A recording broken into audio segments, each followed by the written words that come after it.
আসসালামু আলাইকুম ওয়া রাহমাতুল্লাহি ওয়া বারাকাতুহু। সম্মানিত দর্শক, সকলকে স্বাগত জানাচ্ছি বিআর মাসুদ ইনফোর আরো একটা নতুন আফগানিস্তান ভিসা রিলেটেড ভিডিওতে।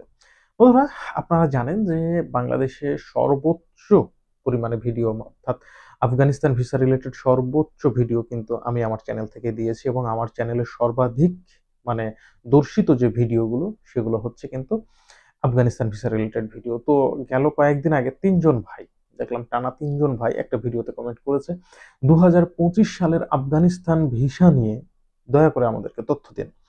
তো আসলে আফগানিস্তান এমন একটা দেশ যেখানে আপনি চাইলে কিন্তু খুব ইজি ভাবে যেতে পারবেন না।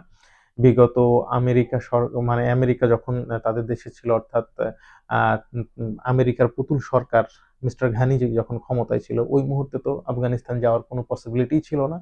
যদিও বা বাংলাদেশে আফগান এম্বাসি ছিল এবং আফগান এম্বাসির ডিটেইলস কিন্তু আমি আমার ভিডিও ডেসক্রিপশন বক্সে দিয়ে দিয়েছি, আপনারা দেখে নিতে পারেন।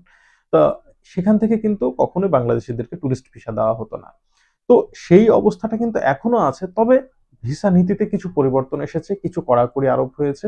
বিশেষ করে আফগানিস্তানের বর্তমান যে প্রবৃদ্ধি, সে প্রবৃদ্ধিটা অনেক বেশি। আর এর কারণে কিন্তু পৃথিবীর নানা প্রান্ত থেকে বিশেষ করে মুসলিম জনগোষ্ঠীদের এখন অন্যতম টার্গেট হচ্ছে আফগানিস্তানে যাওয়া বা সেই দেশে গিয়ে সেটেল হওয়া, সেই দেশের ওয়ার্ক পারমিট ভিসা নেওয়া ইত্যাদি, ইত্যাদি, ইত্যাদি।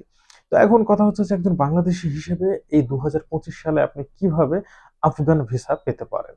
এখন আপনাদেরকে সেই ডিটেইলসটা আমি জানাবো। তবে আমি আপনাদেরকে বলে দিই যে আমি একটা ওয়েবসাইটের লিংক ডেসক্রিপশন বক্সে দেওয়া থাকছে। সেটা হচ্ছে আফগানিস্তান ভিসা ফর বাংলাদেশের ট্রিপস অ্যান্ড ট্যুরস লিমিটেড একটা ওয়েবসাইট আছে এবং এরা কিন্তু আফগানিস্তানের ভিসার ব্যবস্থা করে দেয়। সেই ওয়েবসাইটের লিংকটা আমি দিয়ে দিচ্ছি। আপনি চাইলে সেই লিংকে তাদের সাথে যোগাযোগ করে আপনার ভিসা ব্যবস্থা করতে পারেন।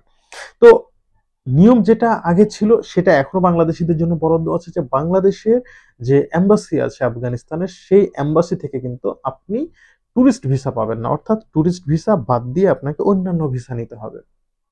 Such as business visa.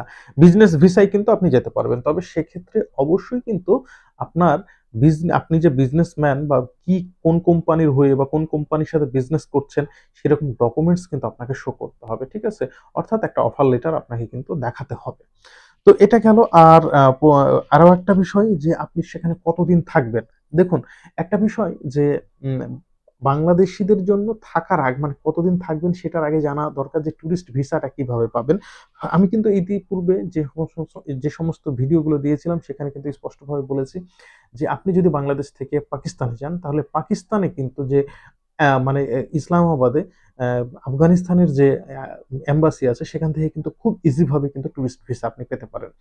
এবং পাকিস্তানে অবস্থিত আফগানিস্তানের যে মেইল অ্যাড্রেস সেগুলো আমি কিন্তু আমার ভিডিও ডেসক্রিপশনে দিয়ে দিচ্ছি। আপনি সেখানে মেইল করেও কিন্তু এটা আপনি যাচাই-বাছাই করে নিতে পারেন। এবং এই সমস্ত আ কাজের জন্য যা ডকুমেন্টস লাগবে সেটা হচ্ছে নরমালি টুরিস্ট ভিসার জন্য যে ডকুমেন্টস গুলো লাগে সেগুলাই লাগবে। তবে আপনি যদি বাংলাদেশ থেকে ভিসা নিতে চান সেক্ষেত্রে আমি বলি আপনি আ আপনাকে যেটা বললাম ট্রিপস অ্যান্ড ট্যুরস বা ভিসা থিংস, এখান থেকে আপনি মানে সাহায্য নিতে পারেন। এদের সাথে কথা বলে সরাসরি ভিসা নিতে পারেন। এবং আরো একটা বিষয় যে আপনি বাংলাদেশ থেকে যখন ভিসা নিয়ে যাবেন সেক্ষেত্রে কিন্তু কয়েকটা কাজ আপনাকে অবশ্যই করতে হবে। সে তার মধ্যে ১ম কাজটা হচ্ছে আপনার যে ট্রেড লাইসেন্স আছে বিজনেসের সেটা কিন্তু অবশ্যই আপনাকে ইংলিশে ট্রান্সলেট করে এটা নোটারি করে নিতে হবে এবং আপনার যাবতীয় যত ডকুমেন্টস আছে বাংলায় সেই সমস্ত অল ডকুমেন্টস গুলো কিন্তু আপনাকে নোটারি করে নিতে হবে। এবং আপনার যে ছবির সাইজটা লাগবে সেটা হচ্ছে ৩০০ বাই ৪০০ এই সাইজের কিন্তু ছবি লাগবে, ৩ কপি অবশ্যই। আর বাংলাদেশীদেরকে কিন্তু আফগানিস্তান সরকার কোনো প্রকারের অন অ্যারাইভাল ভিসা এখনো অব্দি দিচ্ছে না বা দেয় না। আর ভিসা ফি এর কথা যদি বলেন তাহলে বাংলাদেশি পিপলদের জন্য সর্বনিম্ন অর্থাৎ সিঙ্গেল এন্ট্রি ভিসার জন্য আপনার $৭০ এবং ডাবল এন্ট্রি ভিসার জন্য দেখা যাচ্ছে যে $১০০ করে তারা ফি নির্ধারণ করে দিয়েছে এবং এই ফিটা আপনি কোনো মানে ডুয়াল কারেন্সি কার্ডের মাধ্যমে না, আপনাকে নগদে কিন্তু পেমেন্ট করতে হবে। সো এখানে কিন্তু কোনো প্রকার কার্ডের মানে ব্যবহার চলবে না। আ এবার আরো একটা গুরুত্বপূর্ণ কথায় আসি যে আপনি যে এই পেমেন্টটা দিবেন, পেমেন্টটা দেওয়ার পরে মানে যে মেয়াদে আপনি মানে ভিসাটা পাবেন, সেই মেয়াদ যদি পার হয়ে যায় বা অতিরিক্ত দিন থাকতে চান তাহলে কি করবেন? তাহলে হচ্ছে ১ম মাসের জন্য, অর্থাৎ মনে করেন এখন মার্চ মাস চলছে।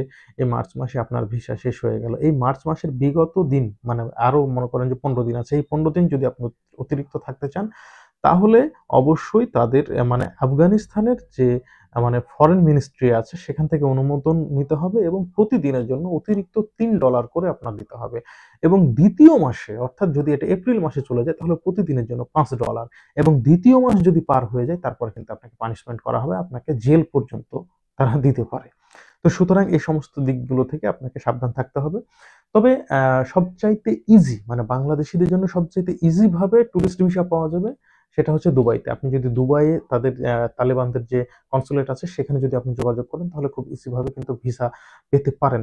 তবে যদিও বা আগে খুব ইজি ভাবে দিচ্ছিল, এই মুহূর্তে কিন্তু ইজি ভাবে দিচ্ছে না। তার একটাই কারণ, এখন বাংলাদেশ শুধু নয়, পৃথিবীর প্রায় মুসলিম কান্ট্রিগুলোর এখন টার্গেটের একটা দেশ হয়ে গেছে আফগানিস্তান। কারণ আফগানিস্তানে সবাই যেতে চাচ্ছে। এর একমাত্র কারণ হচ্ছে সে দেশটাতে এখন শান্তির সুবাতাস বইছে, ইসলামের সুবাতাস বইছে। সকলকে ধন্যবাদ। আসসালামু আলাইকুম ওয়া রাহমাতুল্লাহ।